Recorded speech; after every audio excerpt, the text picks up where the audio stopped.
At 2:11 a.m. local time, 18 drones were closing on the most important airbase in Russia from 3 directions at once, and Russia saw every one of them coming. Engels 2 is where the bombers live, the Tu-95s and Tu-160 that fly cruise missiles into Ukrainian cities night after night. Tonight, Ukraine came for them.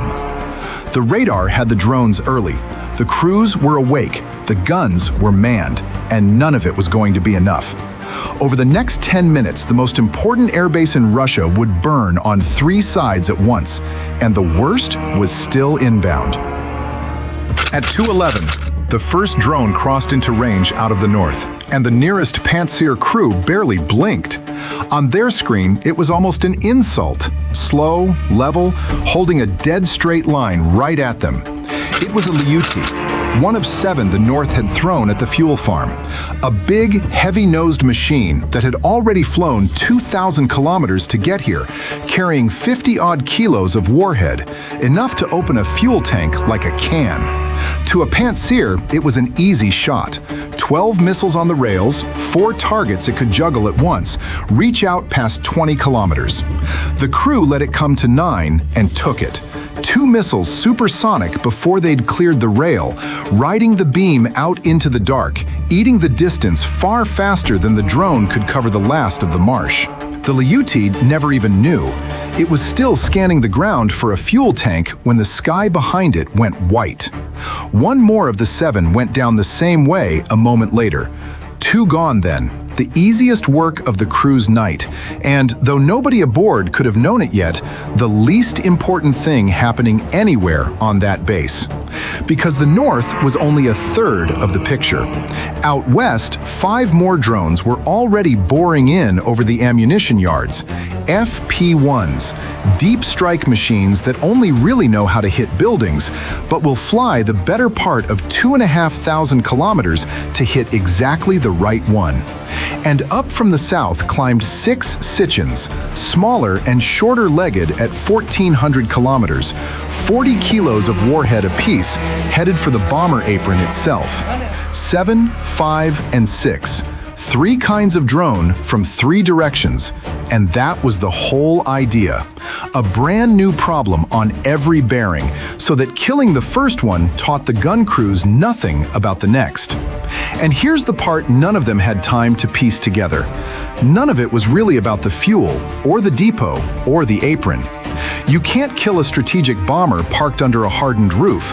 Too valuable, too well guarded, too far to reach, so you don't try. You pull the fire alarm instead. Light 2 fires no commander can ignore, and sooner or later the base has to roll its bombers out of shelter and into the open to save them. The fuel and the weapons were the lever. The 6 Sichins in the south were there to be waiting when the bombers came out. None of what came next was work for the base's heavy SAMs. Engels sits ringed by long-range batteries, S-300s and S-400s built to knock aircraft and cruise missiles out of the high sky. But a drone crawling in at treetop height and 150 an hour slips under everything those systems are built to see. That's exactly why Ukraine flew the raid this low, and exactly why the whole defense of Engels came down to 4 short-range trucks. And the cruel part was that, right then, only 2 of the 4 could shoot. One of the 2 Pantsirs had picked the worst 90 seconds of the year to run a self-test, and now it just sat there.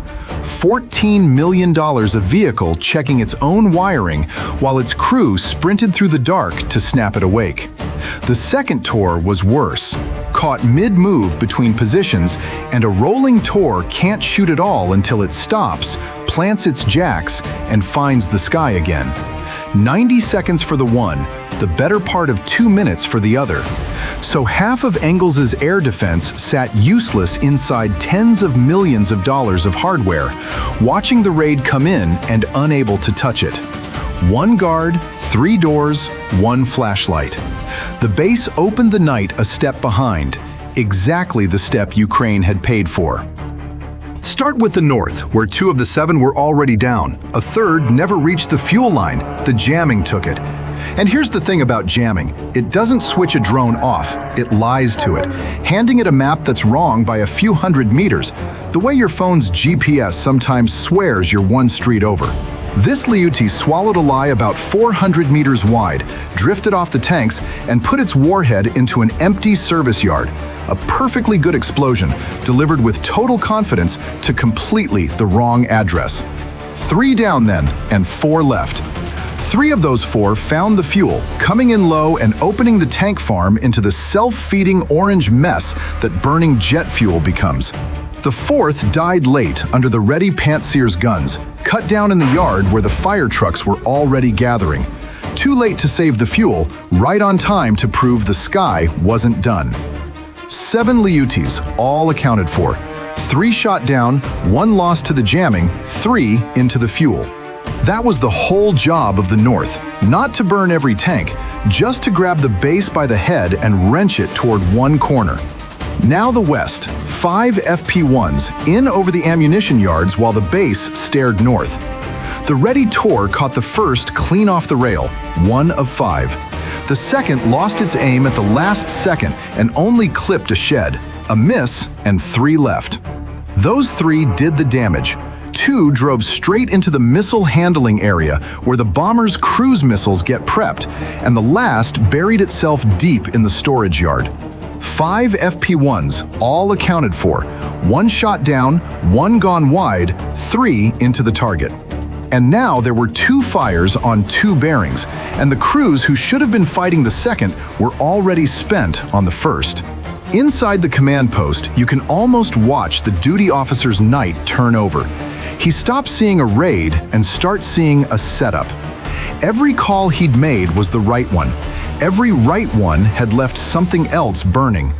He can feel himself being walked towards some decision. He just can't see yet what it's going to cost him. 600 kilometers south, in a room lit only by monitors, the people who'd sent all of this weren't celebrating. They were working. They watched their own drones blink out. The northern 7 down to their 3 fires. The southern 6 already down to 4. 1 clipped by that Ready Tor on the run-in. 1 simply lost to a bad line in the dark. 2 of the 6 gone then, and 4 still flying. Nobody flinched, because nobody had ever expected all 18 to arrive. You send more than you need, so the fire's still light after the base takes its cut. But damage wasn't what they were watching for. They were watching the apron, waiting for it to move, because the whole night came down to one thing they couldn't force and could only wait for. The moment Engels decided its bombers were safer moving than parked. So they held their 4 surviving Sichens low and quiet over the southern approach and waited for the base to do the one thing the fires had left it no way to refuse.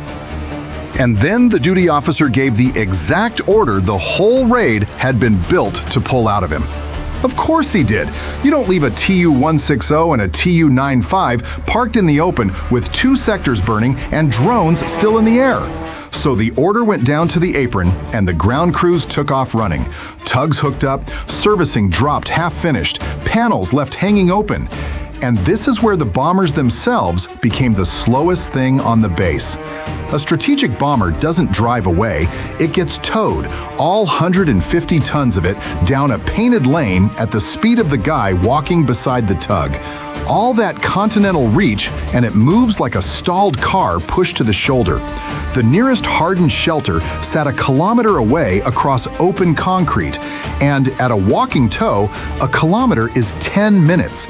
10 full minutes of bomber standing in the open with absolutely nowhere to hide. They moved the Tu-160 first because its crew could get it going soonest, and it started its slow crawl toward cover while the Tu-95 waited its turn, engines cold, still minutes from moving at all. And here's the cruel part. Every single decision was right. Save the aircraft, move the one you can move fastest, and every right decision quietly burned through the one thing the second bomber didn't have. And for a few minutes there, from inside Engels, it really did look like winning. That self-testing Pantsir was finally awake, crew back in their seats. The Tor that got caught rolling had planted its jacks and rejoined the fight. 4 guns now instead of 2. Although 4 guns on a base still bleeding drones from 3 directions aren't really 4 guns pointed at any one thing. Each still had its own slice of sky to mind. As the Tu-160 crawled down its lane, 2 of the 4 surviving Sichens came for it. The ready Pantsir nailed the first one clean, out over open ground. The second showed up too late to matter. It reached the lane, found the Tu-160 already gone behind buildings and dirt, and buried itself in empty concrete with nothing underneath worth the warhead.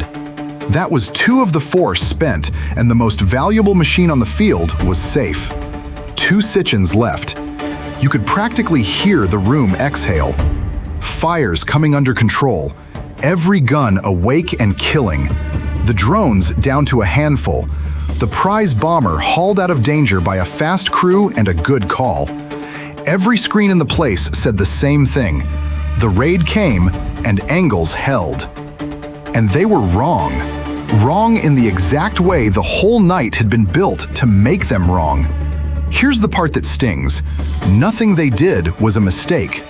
Saving the Tu-160 just spent the one thing nobody on that field could ever get back. Time. Because the other bomber was still out there, still crawling, still minutes from a door it was never going to reach. And 2 Sichens were still in the air. This was the real attack. Everything up to now had just been clearing the way for it. Those last 2 Sichens had been aimed at the apron from the second they launched, and they never had to figure out which bomber to go after. Engels answered that for them by choosing which one to save first. The Tu-160 was gone. The Tu-95 was the one still stuck out in the open. Both drones came down low out of the south, sliding in under guns that were still spread thin across 3 other bearings. The second Tor, the one that wasted the whole opening rolling around uselessly, finally earned its keep, catching the leading Sichen way out and killing it clean. 1 left. For a second there, it looked like the base might get the door shut in time. And then there was one. The last Sichen tipped over onto the Tu-95, and this is where the base's own strength turned around and grabbed it by the throat. A Pantsir had a clean line on the drone, but the drone was diving straight down at the bomber, and the crew still hunched over the tow bar, and a Pantsir burst that missed by a meter wouldn't just miss. It would go into the Tu-95 or the men standing right next to it. It's the problem of swatting a wasp that's landed on somebody's face. The gunner couldn't take the shot he wanted. He had to hold for a clean angle that never came, and by the time he fired, the drone was already right on top of them. He hit it, walked a burst across it, tore half of it away, and by every rule he'd ever been taught, that was a kill. He did everything right. He won the shot. He also just lost the bomber, and he had about 2 seconds before that landed. Because a drone already falling on a straight line doesn't need an engine or a seeker or anybody's permission to arrive. The tow crew never even felt it coming, heads down, still dragging that aircraft toward a shelter it was never going to see, when the wreck of the thing dropped out of the dark and found it.